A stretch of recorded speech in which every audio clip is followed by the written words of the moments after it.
Today, inshallah ta'ala, I'll share with you the continuation of the few lessons I wanted to extract from Surah Al-A'raf, the 7th surah of the Qur'an, where Allah talks about in exhaustive detail the story of creation and the story of Adam alayhi salam, and the devil, Iblis.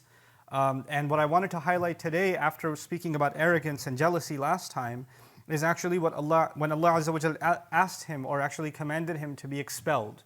He's lost his rank, he's going to be pushed out from the closeness of Allah. At that point, he responds to Allah. And as I get to that response of the devil, I wanted to first explain to you why the word shaitan is important to understand. It has a non-Arabic origin also, but in the Arabic language, it is argued to be from one of two origins. It's shait or shatan. There's two possible origins of the word. And the word shatan in Arabic actually means taba'ada. It means someone that goes far, far away.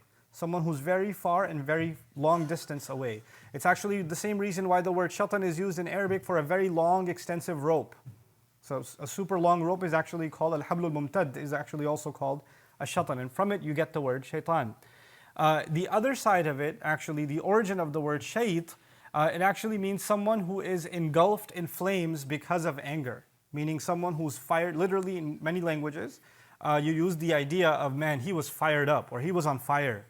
Or man, what you said set me ablaze, or my heart is on fire. The idea of fire being associated, or being ablaze, being associated with anger, or hatred, or spite, that he's set on fire because of his spite. And some have tried to combine both of these meanings, suggesting that he's gone too far in his hate. And anytime there's any opportunity for him to get closer and reduce that hate, he keeps pushing it away and keeps going further and further away.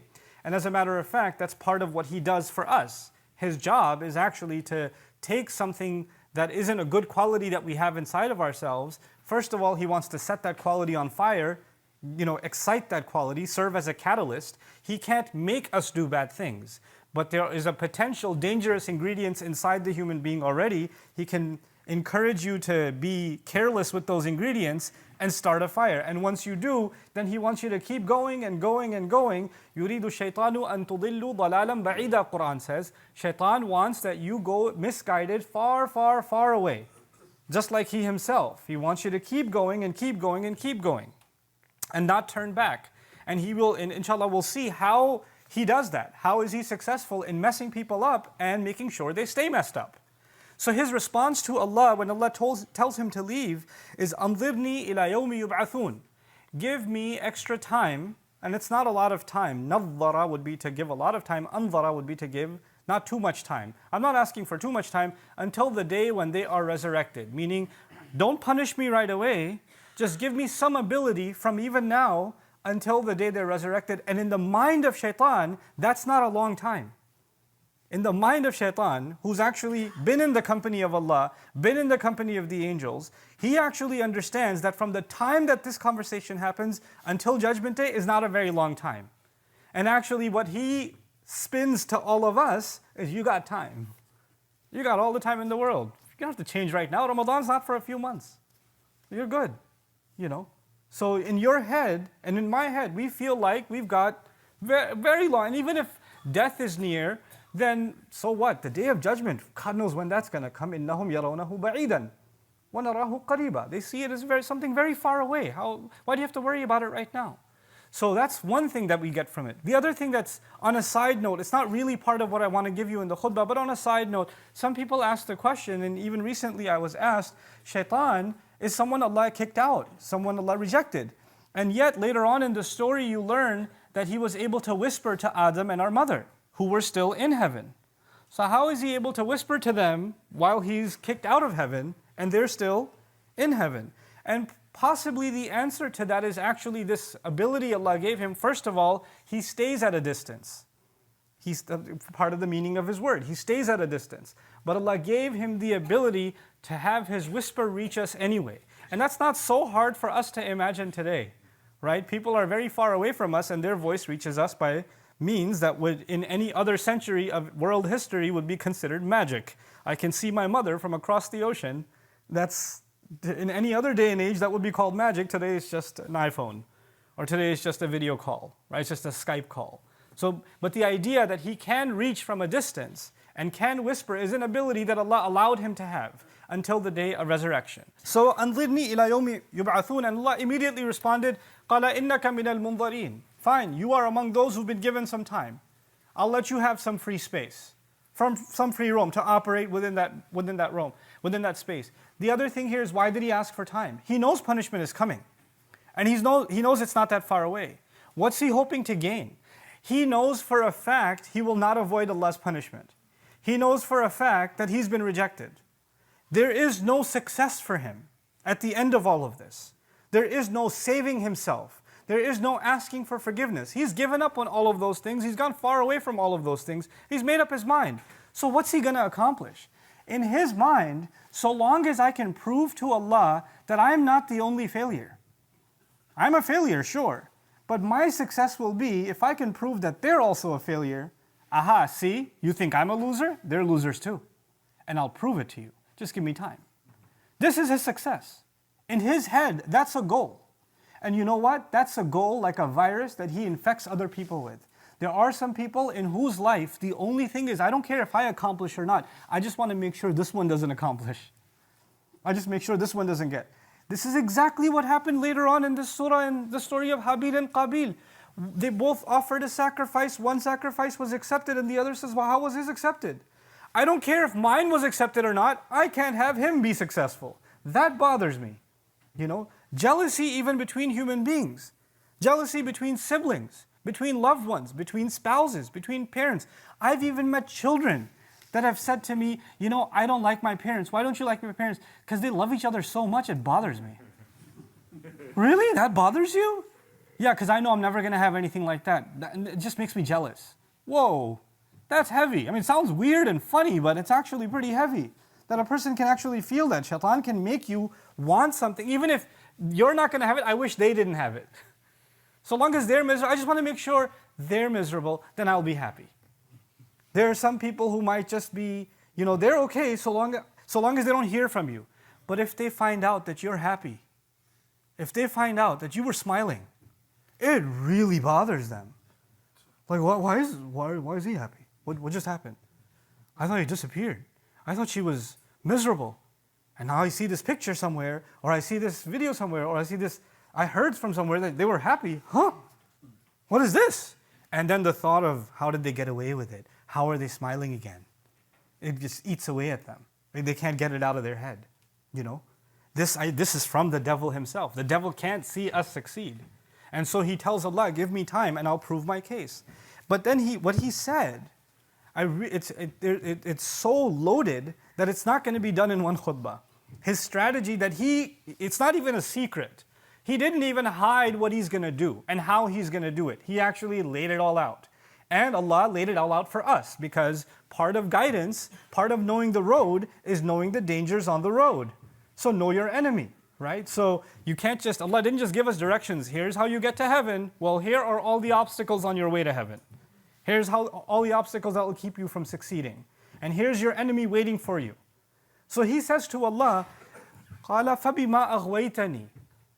And it is only because you made me turn the wrong way. This is what he says to Allah. It is only because you made me turn the wrong way. Who does he blame?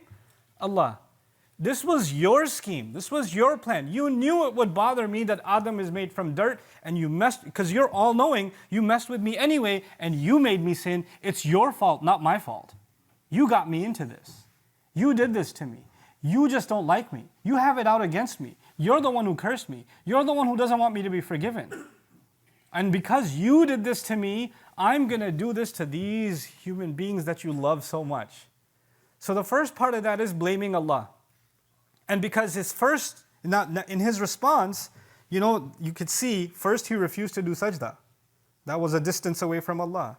Then he took another step and he said, well, I'm better. Another step away from Allah. That's an act of arrogance.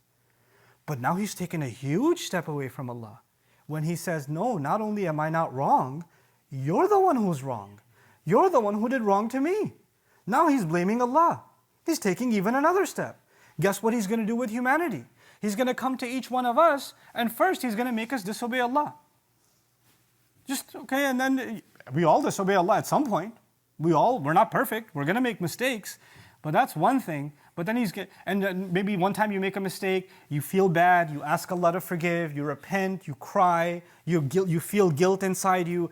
That just makes you human, and that makes you like Adam alayhi salam. But he comes and makes you sin again, and convinces you to sin again, And the next time, he adds another worse step that takes you, it's way worse than the sin. Sin is bad, but something way worse is when you start justifying it.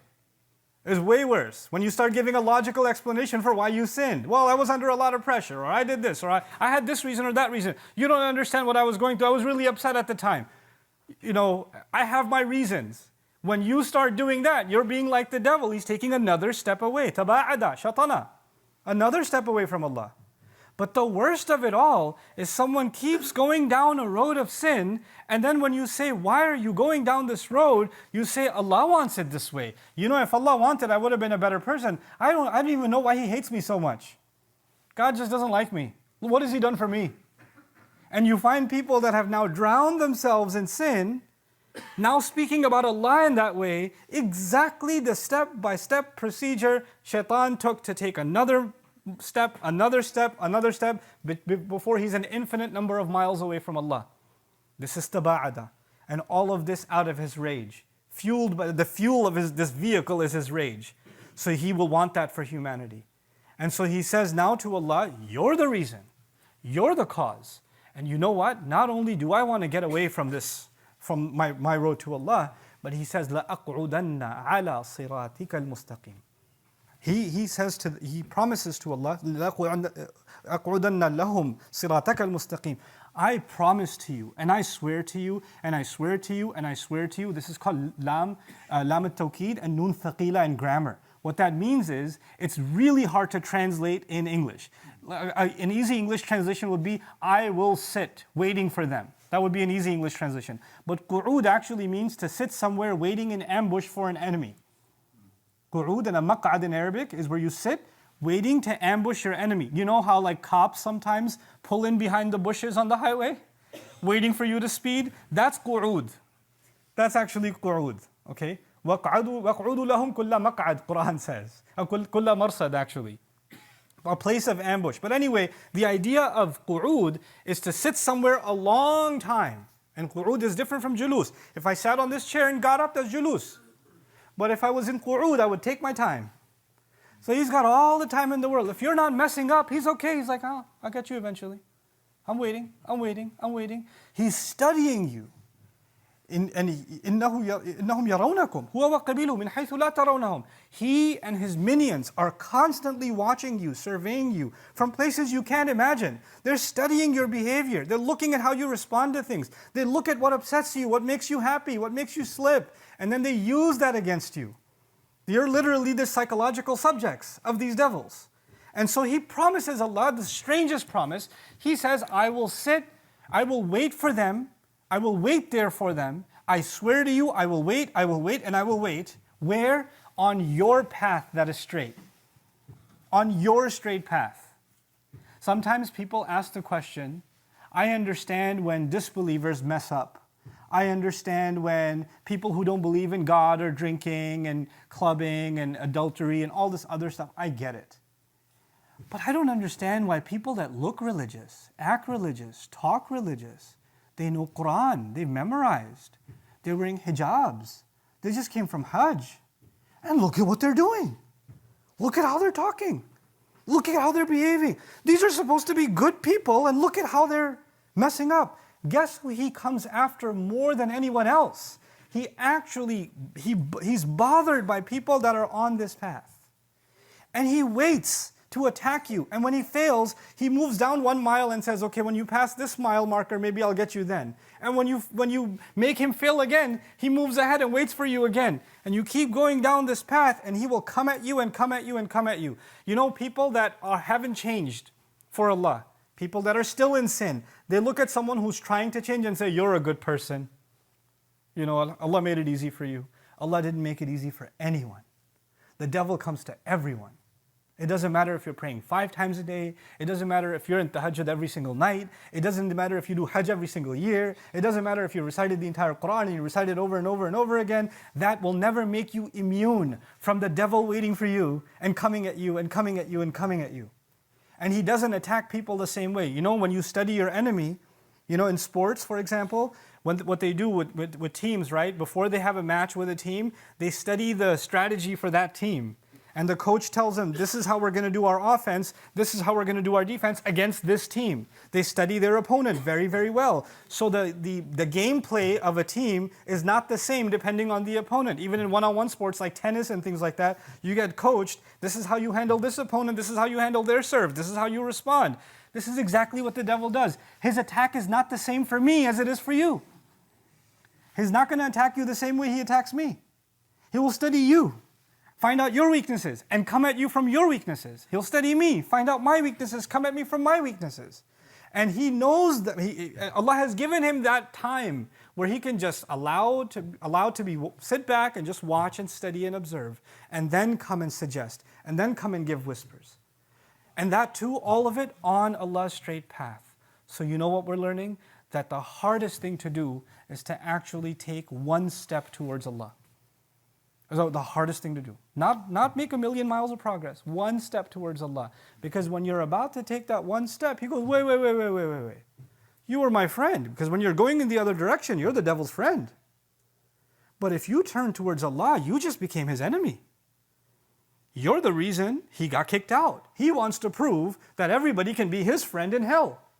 So when you turn around even a little bit, and you take even one step, the devil will come at you in every single possible way he can to dissuade you from turning back. I've even met people that say, everything is going smooth in my life until I start praying. When I start praying, problems start happening.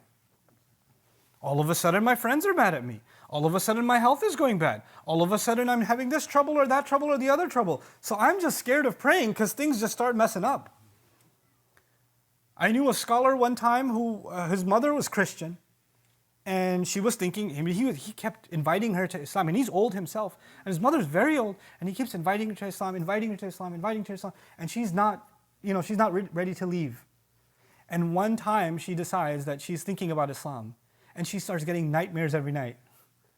Just literally nightmares, every night. And every time she'd hold on to the crucifix and then go to sleep, the nightmares disappear. The devils know that you're taking a step, and they've got to come at you. They've got to make sure you go back and be their friend. So he says, I will sit there waiting like a roadblock on your straight path. But then how is he convincing us to turn away? In these few minutes that I have left, I want to give you a picture of what's coming in the next khutbahs. He says to Allah, ثُمَّ لَآتِيَنَّهُمْ مِنْ بَيْنِ أَيْدِيهِمْ وَمِنْ خَلْفِهِمْ وَعَنْ أَيْمَانِهِمْ وَعَنْ شَمَائِلِهِمْ. He says, I will attack them from 4 directions. I will attack them from the front. I will attack them from behind. I will attack them from the right, and I will attack them from the left. From the front, from behind, from the right, and from the left. Now, that could just mean I'm going to attack him for all sides. But Allah's words are very precise. Allah's words are very precise. Each one of these is a strategy of the devil. He has a different kind of attack from the front, a different kind of attack from the right, a different kind of attack from the left, a different kind of attack from behind. And so we're going to take our time going through each of these attacks. But before we get into those attacks, I'll just tell you one goal that he has. Each of these attacks, how does he know that his attacks are successful? That's the goal. At least today, that's what I want to inform you of. How will he know that his attack has succeeded? وَلَا تَجِدُ أَكْثَرَهُمْ شَاكِرِينَ. You will not find that most of them are grateful. If he can attack you, and by the end of that attack, you are no longer grateful to Allah. You're no longer grateful. You're pessimistic, and when someone's pessimistic, for example, they're not grateful, because to be grateful, you have to think about the good things. You can't think about bad things and be grateful. That's impossible. You can't say, Alhamdulillah. That's not Alhamdulillah. You have to think of the positive. You have to think of Allah's favors. You can't be grateful if you're in disobedience. How can you be grateful to Allah and show no loyalty to Him? What kind of gratitude is that? if he can figure out some way of making you and me ungrateful, then he's succeeded. You know what we're learning? His biggest problem was arrogance. His biggest problem was arrogance. And Allah is teaching us through these ayat that the biggest solution to arrogance is what? Being grateful. Being grateful. And He knows, so long as they're grateful, I won't get them. So long as they're thinking about my favors to them, Allah's favors to them, I won't get them. So long as they're positive and hopeful, I won't get them. So long as they have a good opinion of Allah, I won't get them. Because obviously we can't be grateful to Allah if we're angry with Allah. You can't be thankful to Him if you have bad thoughts about Him. So if I can just get rid of their gratitude, I've succeeded. And He will try to get rid of it from the front, from the right, from the left, and from the back. And these are the attacks that inshallah ta'ala we're going to try to explore in some detail. What does it mean that the devil is coming at you from the front? What does it mean that he's coming at you from behind? What does it mean that he's coming at you from the right and from the left? And inshallah ta'ala, as we study that, you have to ask yourself, maybe for you, the attack from the front is your problem. Maybe for your friend, the attack from the left is the problem. Maybe for another friend, the attack from behind is the problem. He won't get all of us the same way. He'll see, oh, this one didn't work, I'm going to try this side. Oh, that didn't work, I'm going to try the other side. Oh, that didn't work, this one got him. Okay, I'll stick with this one. I'll keep hammering him this way. You understand? This is why we have to study how is it that shaitan is going to ruin our journey along the straight path. May Allah Azza wa Jal keep us firm and committed to the straight path. Understand something now when you recite the Fatiha as I leave you. When you recite the Fatiha and you and I say, صِرَاطَ الَّذِينَ أَنْعَمْتَ عَلَيْهِمْ, the path of those you made ease for. One of the meanings of in'am is to make things easy. Taysir. In'am is also taysir. Nu'uma means softness. Allah is the only one. You know, they translate the path of those you blessed. Blessing is, ni'mah is part of the meaning. Nu'uma is also part of the meaning. Actually, the path of those, only you could have made the path easy for them. Because without you, the devil will make sure the path is hard, is impossible. So when we ask Allah, we don't just ask the path of good people. No, the path of those who you intervened and you made things easy for them. Without you making things easy and smooth for them, there's no way this road was going to be smooth, because until the Day of Judgment, shaitan is on that road. Shaitan and his minions are on that road waiting for you to be attacked. How can a road be easy when you're going to be attacked from every direction? Only when Allah will make that road easy. Only when you will be from those and I will be from those who He describes in the Fatiha, الَّذِينَ أَنْعَمْتَ عَلَيْهِمْ. It gives you a new appreciation of what you say when you stand in the prayer and you say صِرَاطَ الَّذِينَ أَنْعَمْتَ عَلَيْهِمْ. May Allah Azza wa Jal keep us committed to that path and accept our worship and save us from the whispers of the devil. Barakallahu li wa lakum. Assalamu alaikum wa rahmatullahi wa barakatuh.